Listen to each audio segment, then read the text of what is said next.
Oke lah Ces, welcome back di channel Vijinti. Nah kali ini kita ngelanjut ngebahas light novel Jakucara volume 6.5 part 2-nya. Nah untuk pembahasan part 2-nya ini akan merangkum mulai dari chapter 4 sampai 6 dari volumenya. Oke, seperti biasa sebelum masuk ke pembahasannya, aku mau minta support kalian lah ya Ces, dengan cara subrek kalau kalian suka dengan konten-konten kami. Dan jangan lupa juga untuk aktifin lonceng notifikasinya biar kalian gak ketinggalan updatean terbaru dari kami. Oke lah, gak usah banyak bacot, kita langsung gas ke pembahasannya. Nah di part sebelumnya itu Ces, kita dikasih tahu gimana masa lalu si Aoi sewaktu duduk di bangku SMP. Yang ternyata diketahui kalau Aoi dulu pernah punya pacar. Namun Aoi menganggap kalau pacarnya tidak dapat membantu dirinya menjadi pribadi yang lebih baik. Dan bukan hanya itu, dari situ juga Aoi sudah memutuskan kalau ia akan mencapai semuanya dengan usahanya sendiri tanpa bantuan orang lain. Dan ya bukan hanya tentang Aoi. Di part sebelumnya, kita dikasih tahu juga mengenai masa PDKT-an si Yuju dan Suji, beserta perasaan Mimimi sewaktu masih belum menyukai Tomojaki. Tepatnya sewaktu mereka camping, kira-kira di volume 2 atau 3 kalau nggak salah itu ya Cis.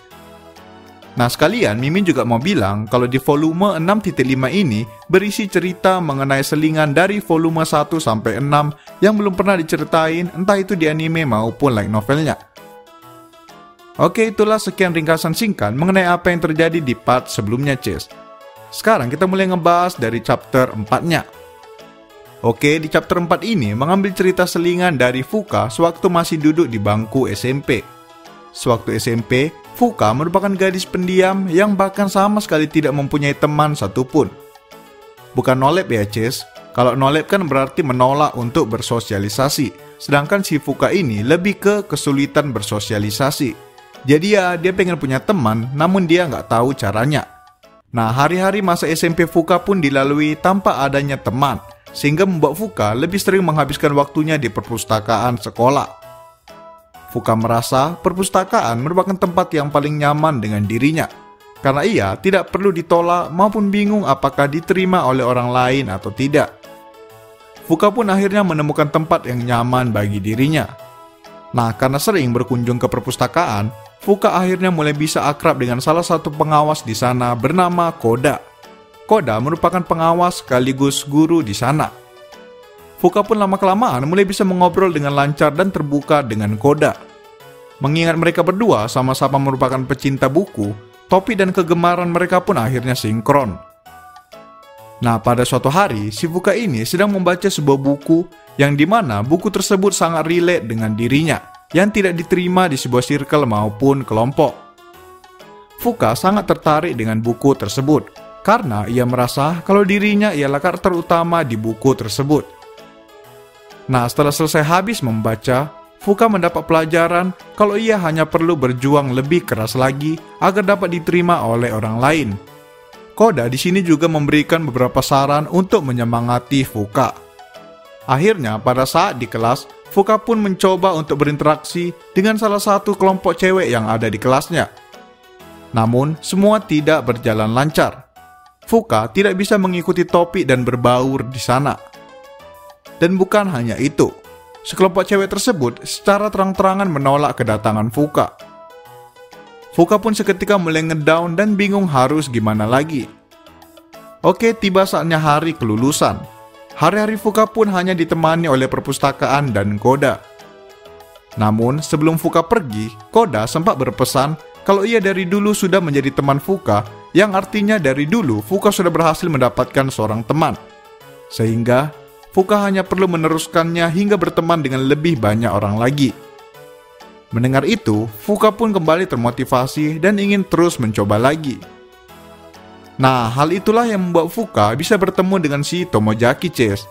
Pada saat Fuka sudah duduk di bangku SMA, Fuka melihat Tomojaki yang sering membaca di perpustakaan dan bahkan selera buku mereka juga sama. Nah, karena sudah termotivasi dan sudah bertekad, alhasil Fuka pun memberanikan diri untuk menyapa Tomojaki duluan. Dan ya, itulah awalnya mereka bisa kenal Cis. Oke, sekarang kita masuk ke chapter 6-nya. Karena ya chapter 5-nya itu full diarinya si Fuka Cis. Kalian bisa lihat sendirilah entar. Karena diarinya dimuat dalam bentuk gambar, bukan tulisan. Entarlah Mimin taruh di deskripsi link bacanya, oke? Oke, kita lanjut sekarang mengenai Yuju dan Suji. Nah, di sini mereka udah jadian, Ces. Jadi bisa dibilang ini selingan dari volume 5 atau 6-nya lah. Di sini diketahui kalau Yuju dan Suji sedikit rengganglah hubungan mereka. Mereka di sini baru berpacaran sekitar 6 bulanan. Namun, Yuju merasa kalau Suji akhir-akhir ini mulai menjauh darinya. Beberapa kali Yuju mencoba mengajak Suji untuk ngedate ataupun jalan bareng. Namun Suji selalu menolak dengan alasan sibuk. Nah, di sini salah satu anggota dari kelompok Erika bernama Kawaguchi sedang berbicara berduaan dengan Yuju. Di sini Yuju mencoba menceritakan situasi hubungannya dengan Suji. Kawaguchi mencoba menanggapi agar Yuju mencoba bersabar terlebih dahulu dan mencobanya terus. Kawaguchi menyarankan agar Yuju bersikap positif saja untuk sekarang dan menunggu keadaannya nanti. Mendengar itu, Yuju pun menahan dirinya untuk tidak berpikiran negatif dan terus mencoba. Nah, setelah beberapa minggu, hubungan Yuju dan Suji juga tak kunjung membaik. Bahkan mereka sudah cukup jarang chattingan, apalagi berjumpa di luar sekolah. Hal ini membuat Yuju kembali meminta saran dari Kawaguchi. Namun, setelah mendengar itu, Kawaguchi tiba-tiba menunduk seakan enggan memberi tahu sesuatu. Yuji melihat reaksi itu seketika mulai bingung dan sedikit khawatir. Kawaguchi pun akhirnya bicara dan mengatakan kalau ia mendapatkan kabar kalau Suji terlihat sedang jalan berduaan dengan seorang gadis lain. Nah, mendengar itu, seketika Yuju langsung lemas. Namun Kawaguchi mencoba memberikan dorongan lagi kepada Yuju agar tidak langsung membuat keputusan dan langsung mencurigai Suji. Mendengar itu, Yuju pun kembali mencoba percaya kepada pacarnya Suji dan memutuskan untuk terus memantau dan terus mencoba mengajak Suji untuk keluar bareng. Nah, kemudian dilanjutkan di suatu hari saat Yuju dan Erika beserta gengnya sedang hangout sama. Di sini, Yuju kembali bercerita mengenai situasi hubungannya dengan mereka. Erika mencoba menanggapi dan membantu Yuju sahabatnya. Ya, biarpun si Erika ini juga suka sama si Suji, namun sejak kejadian di kelas waktu itu, Erika mulai lebih mementingkan persahabatannya dengan Yuju ketimbang perasaannya kepada Suji. Nah, di sini Erika mencoba bersikap realistis agar Yuju jangan terlalu percaya dan lebih baik segera melakukan pergerakan. Mendengar itu, Yuju pun semakin bingung dan dilanda pikiran negatif akan hubungannya yang bisa jadi berakhir. Nah, sekitar 1 bulan berlalu, Yuju sedang terbaring galau di tempat tidurnya dan diisi oleh pikiran negatif mengenai Suji. Nah, tiba-tiba Suji menelepon Yuju tanpa memberikan pesan terlebih dahulu. Yuju yang melihat itu awalnya tidak ingin mengangkat telepon dari Suji. Namun ia sadar kalau ini harus segera dibereskan. Mereka pun janjian untuk bertemu di luar. Nah, setelah sampai di tempat pertemuan, Suji dan Yuju hanya diam-diam sebentar dan tidak saling menatap. Setelah beberapa saat, Suji akhirnya ingin angkat bicara. Namun tiba-tiba Yuju memotong dan berkata dengan keras kalau ia tidak ingin putus. Yuju berkata kalau ia masih mencintai Suji dan tidak ingin mengakhiri hubungannya. Nah, di saat yang sama, Suji juga sedang berkata sesuatu.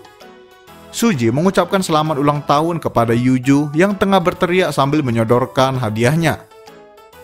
Yuju yang melihat itu seketika terdiam kebingungan disambut oleh Suji yang seketika tertawa melihat tingkah Yuju. Suji pun menjelaskan kalau ia sibuk belakangan ini untuk memikirkan hadiah untuk Yuju. Dan ia juga meminta saran kepada temannya Takahiro untuk membantunya memilihkan hadiah. Suji menjelaskan kalau ia tidak tertarik dengan cewek lain selain Yuju. Mendengar itu, Yuju pun menangis diiringi kesal dan bahagia di saat yang bersamaan. Oke lah, Ces, sekian pembahasan dari part 2-nya. Parah sih si Suji ini, Ces. Bisa pula dikacanginya cewek semanis si Yuju. Untunglah di light novel ini nggak ada genre NTR-nya, ya kan? Kalau nggak, habis tuh, Ces, habis, serius. Entah mungkin karena penjaga kebun atau guru kesehatan, ya kan? Karena ya yang kayak gitu-gitu biasanya dalang dari NTR. Hafal kali aku, sumpah. Baiklah, itu dulu untuk video kali ini. Kalau kalian mau ngasih surprise gak jelas itu sama pacar kalian, Ya usahainlah terus ngasih kabar. Ya biar nggak kentara kali ya kan. Ketimbang sosokan mau romantis, rupanya kena tikung karena kalian lantarin cewek kalian ya kan. Nanti nangis yang ada, oke? Bella, sekian saran dari Mimin. Jangan lupa like, comment, subscribe, and goodbye, cheers.